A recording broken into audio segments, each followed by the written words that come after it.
To all the geeks and nerds out there, welcome back to another episode of Beyond Logic. And today we have a mystery to solve.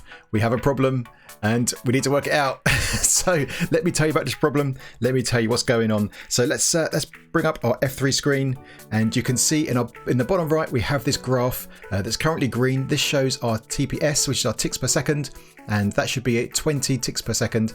And to make that happen, we need to make sure our MSPT, which is our milliseconds per tick, so how many milliseconds it takes to process one tick, that needs to be below 50. So you can see we're currently averaging 16 milliseconds per tick, and that's cool, that's fine.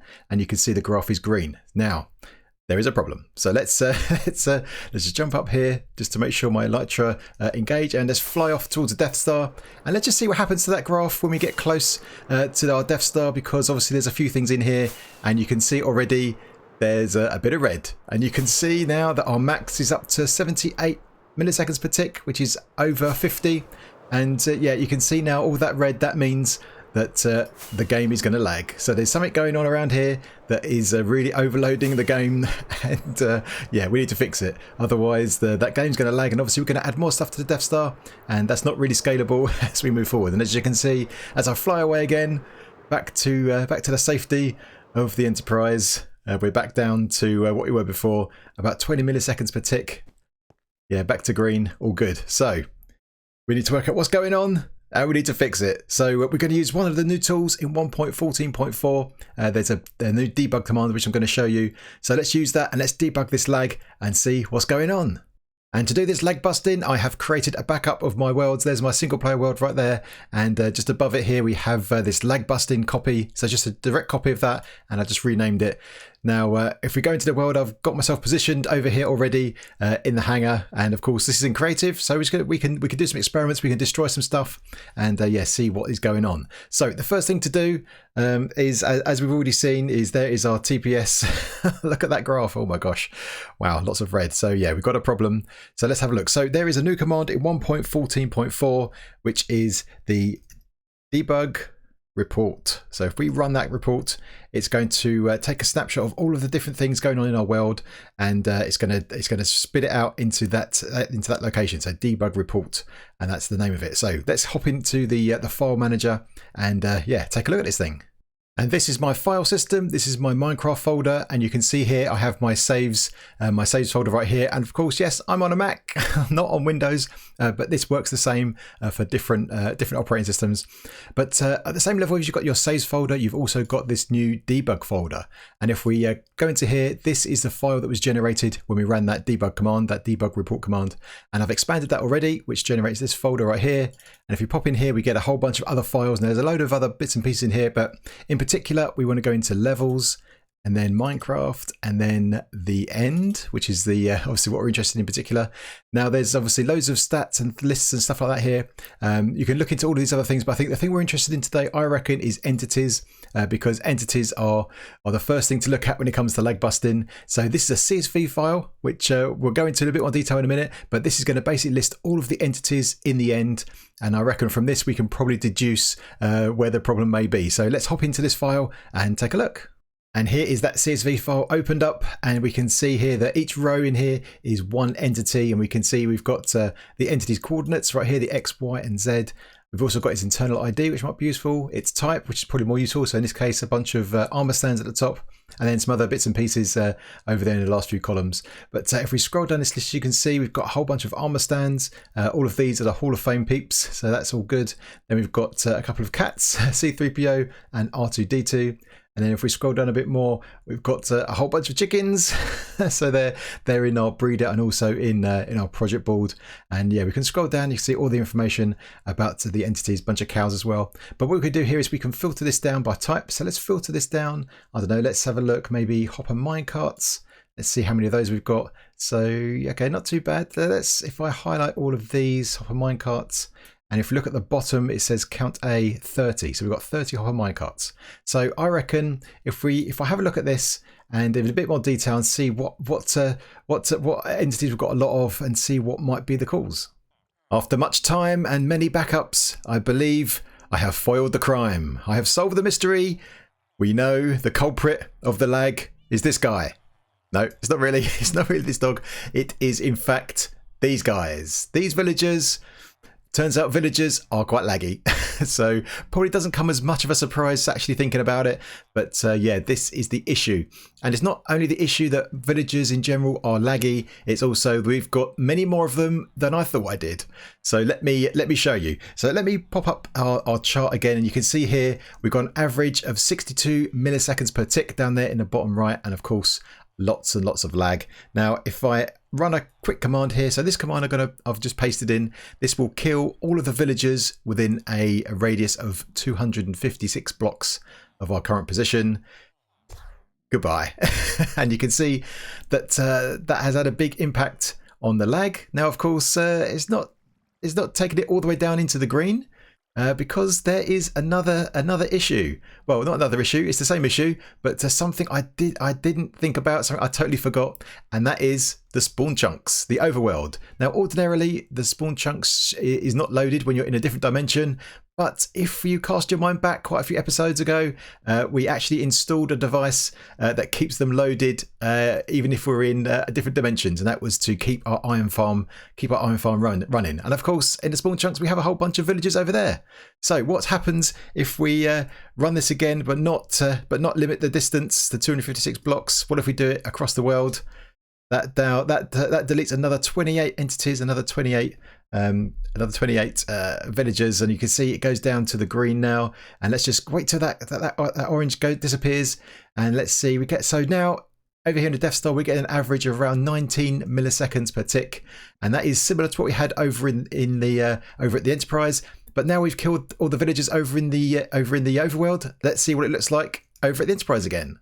And as we fly over towards the Enterprise, you can see that our graph is going lower and lower because, yeah, I did think while I was over here, I was thinking 19, 20 milliseconds per tick over here in the void. That's quite high, actually. It should be much lower than that. But as we get out of the range of the Death Star and we are over here, you can now see that we're averaging around 6 milliseconds per tick, and that is much better. So the issue is the villagers over in the overworld in our spawn chunks, and also over in the Death Star. Now, the next thing to work out is where is all the villagers, because over here in the end, when I killed them all, we had 76 villagers, and that's much more than I expected, and they are in some funny places. Well, before we look in the more obscure places, let's have a look in the more obvious places. So here is our villager breeder, which of course doesn't work anymore now that things have changed. But even here, there are a few too many villagers. There's a few extras in here that have somehow got in here. I guess maybe they've bred in here and got stuck. And also, I think we've probably got too many villagers now. So with a new villager breeder, we don't need as many, I don't think. So I think when we redo this and get a new villager breeder, we're probably just going to use 4 villagers instead of all of this. So we can definitely cut down on the villagers here. And obviously underneath we have our trading hall, and similarly we've got a whole bunch of extra villagers. Like there's a bunch in that cell there, and there's a bunch of this one over here, as you can see, and a few more over there having a good old party in the corner. So yeah, there is more villagers here than we need for sure. And I think again when we redo this, I think the number of villagers we need in this trading hall, I can probably do with just maybe 10. That's what I'm thinking if we're careful with the trades. And yeah, we'll come on to that later. But yeah, I think we can definitely reduce the number of villagers here. The other times we use villagers in the obvious sense is that we have some for our crop farms. So we have these 2 guys over here for our wheat. So we'll keep these 2. I don't want to reduce them at all. So that's all good. The others are for our potato and carrots. So this is our carrot farm here.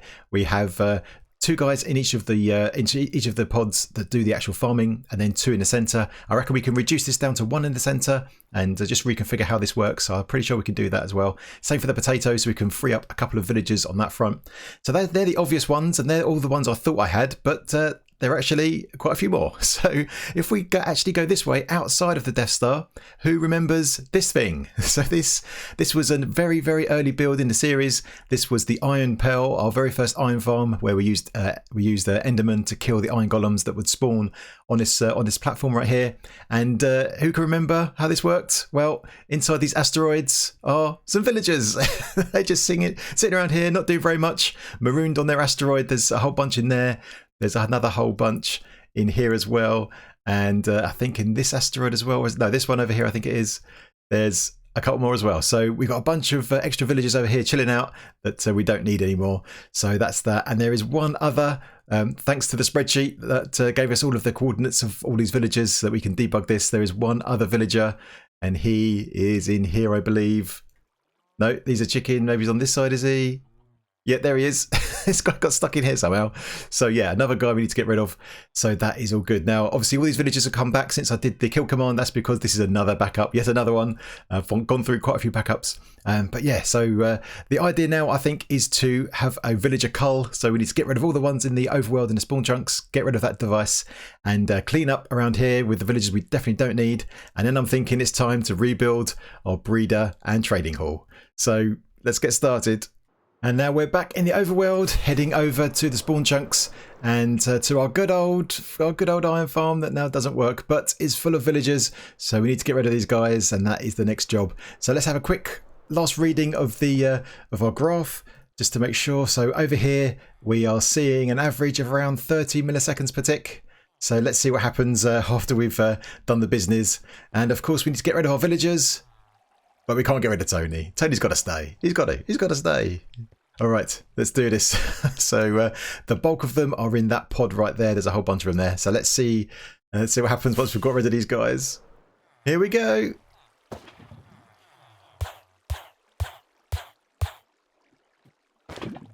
Okay, that's most of them, I think. So we've got a few others in these silos over here. So let's fly around and take care of business.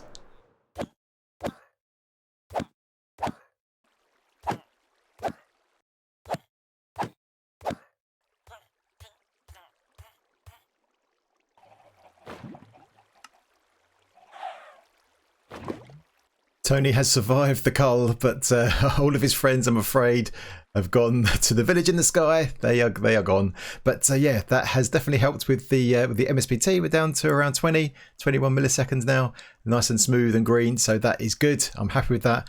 I guess now it's time to go back to the end and get to work over there.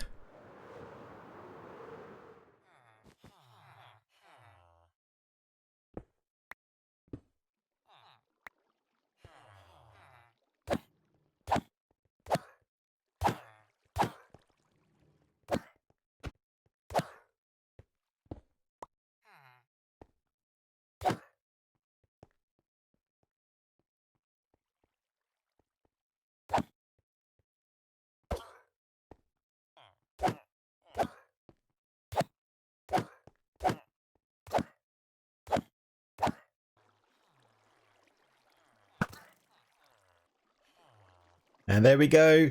We have fixed this up, and there you just saw the potatoes being shared. So we've reduced the villagers here on these crop farms. So the potatoes and also the carrots have done that one as well. And this is the new setup. So one less villager, probably only a small increase in performance, but for everyone we can get rid of, that is a good thing. So yeah, as you can see, and yeah, in the clips we just had, we've got rid of quite a few villagers now, and we're only left now with the bulk, which is up in our trading hall and villager breeder. So that is the next job. We need to take care of these guys, work out what we're going to do here, and yeah, we need to formulate a plan. After some research and playing around in a creative test world, I've come up with a breeder that I think is going to be pretty good.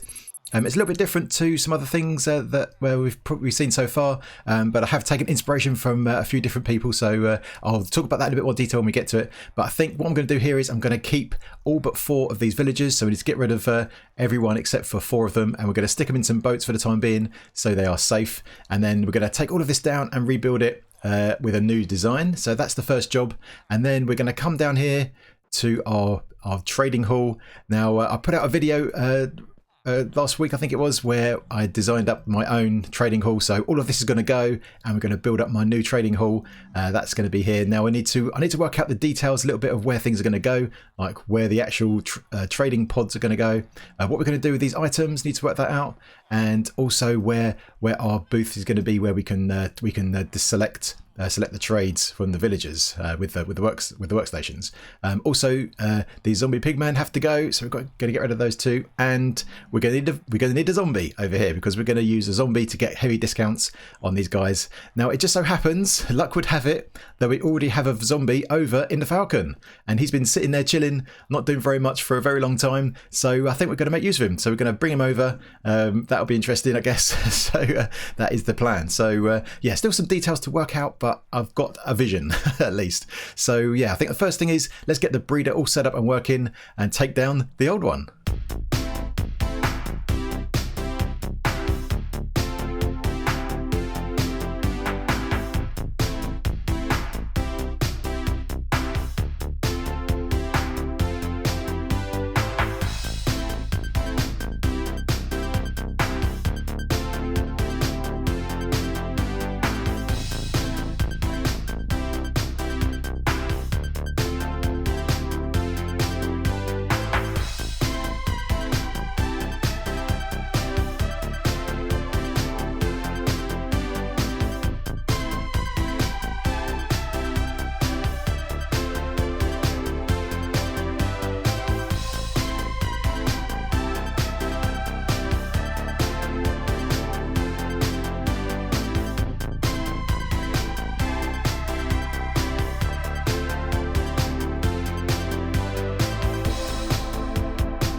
And here we are, here is the new breeder all built up and yeah, ready to test. Now I've not actually built it in this configuration before, so this will be the first time we actually use it. But yeah, let me give you a quick tour of the thing. So this is design is pretty much the same as Grandma Mummy's design. I'll put a link to her video in the description, so go and check that out. I've tweaked it a bit so we can feed these villagers automatically from the water stream we already had previously. Obviously all rebuilt, but yeah, so a little bit tweaked, but pretty much her design. So yeah, go and check that out. But yeah, the basic idea here is that we have two pairs of villagers, so these two here and these two over here, and they will be breeding, these two pairs.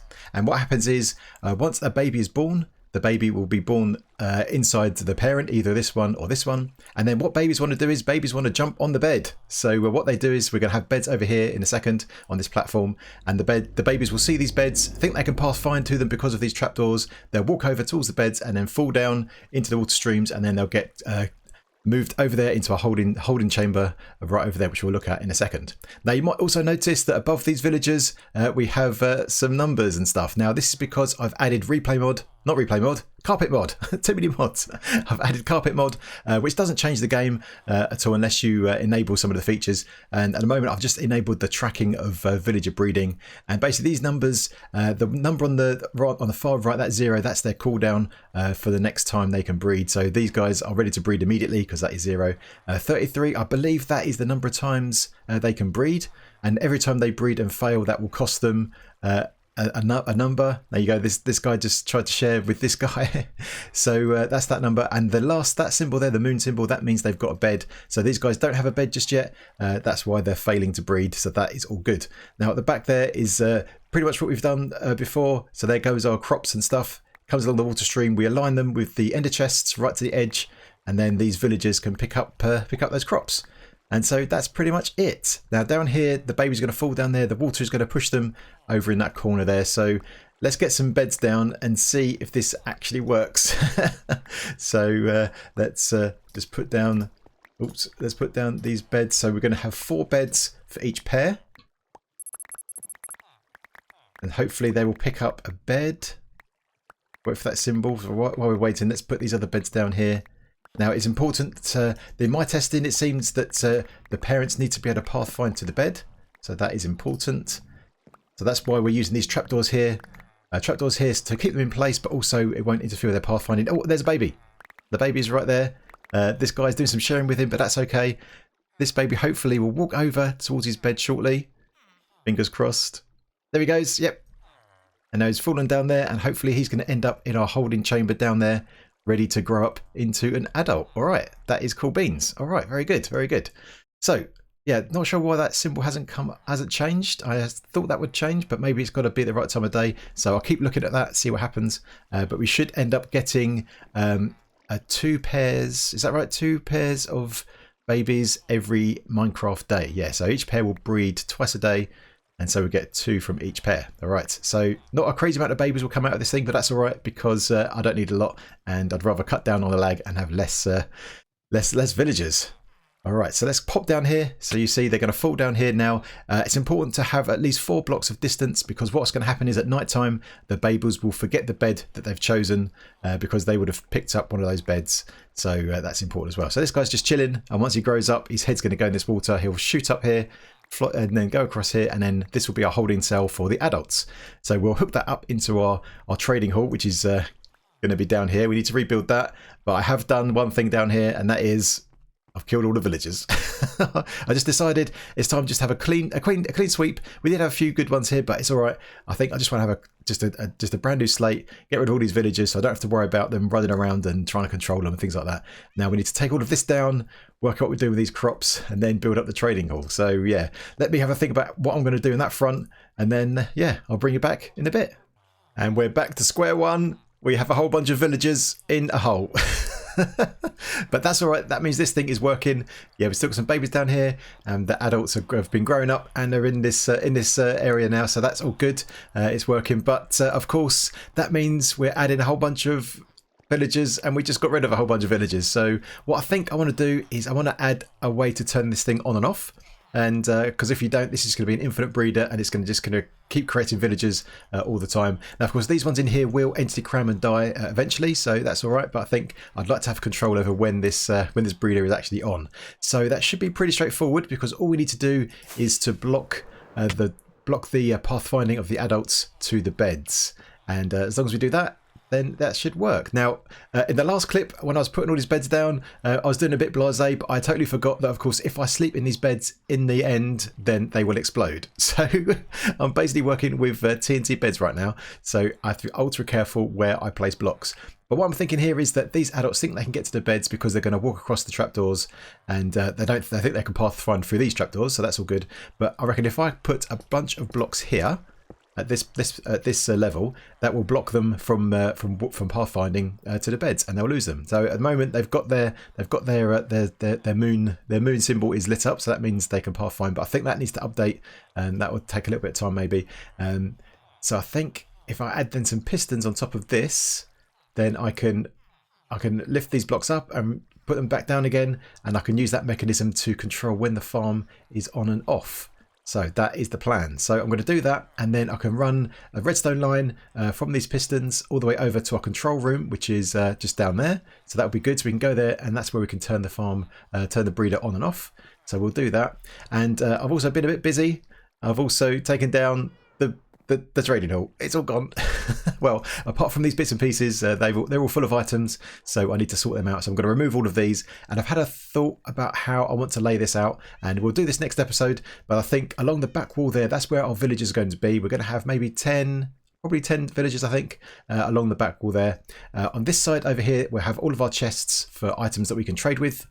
So we'll reroute all of these things over here and make it a bit easier, a bit simpler, and get rid of all of these hoppers because there's too many of them. And then on this side over here, this is where we'll have our booth where we can request a villager, which will grab one from up there, bring it down here, and then we'll be able to put down a workstation, choose the profession, and then send them into the trading hall over here. So that's the plan, I think. So yeah, I want to finish off the on and off switch. I'll get that done today. And then one other thing I'd like to do today, if possible, and that is to get our zombie over here ready to go. So next time we can get in here, build this thing up, and it should be hopefully plain sailing. So all right, let's get on with it, and yeah, let's get that zombie over here. And there we have it. The breeder is now off. I've extended those pistons. You can see the angry symbols coming up there. That means they can't breed. Those blocks are there. And yeah, I've wired that up. So you got this torch tower right here that leads all the way into our control center right here. And if we hop down here, you can see that over here we have a switch. There it is. And if we flip that to turn the light on, that means the breeder is now back on again, and hopefully they should be able to breed again. So that is all good in the hood. I need to give that a bit of a test just to make sure that's all correct, because all this stuff is a bit new, so we need to make sure that's working. Hopefully it is, but I will double check that and go over it, making sure that is all good. But as well as that, I've also laid out a few blocks. So over here we have a little trap for a zombie. So this is the moment of truth. I've laid down all of these netherrack, and I'm just going to get the guy to follow me. I was thinking about having a minecart track, but decided that instead we'll just let him follow us. So he can chase us up here, and hopefully this is all going to work out all right. And here is our guy ready to follow us. He's pretty angry already. So yeah, let's let him loose and see. Hopefully he'll follow us, and it should all be good. So let's get the hitboxes on, don't want to damage him. There we go. Ow! Run! Hopefully he's going to follow us over here, and it should be all right. So as long as he follows us, we should be pretty safe, because if we fall off, we can just fly away. Got rockets on the hotbar, so we're all good, and hopefully he shouldn't fall off.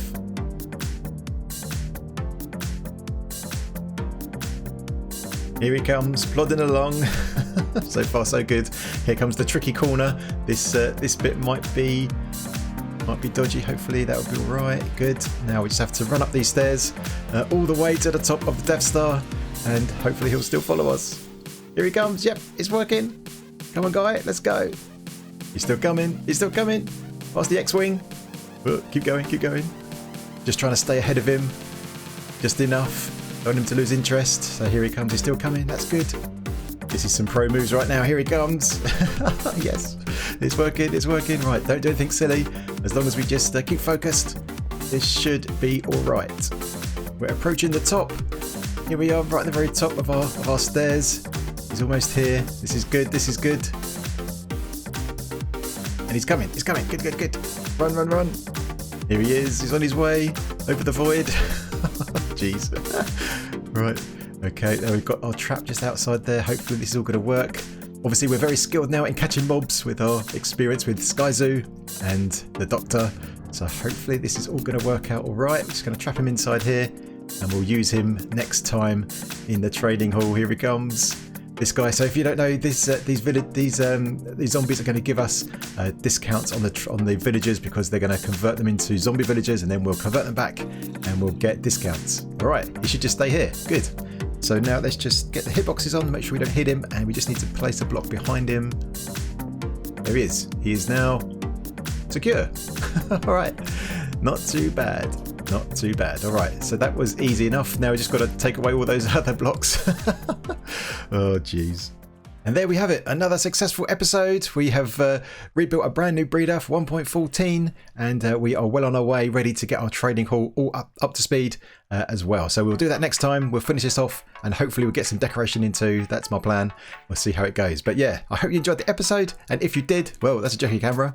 And if you did, then please hit the like button. And if you're new, then feel free to subscribe. And if you've got any comments or suggestions, then get it in that comment section. All right, my geeks, until next time, I will see you later.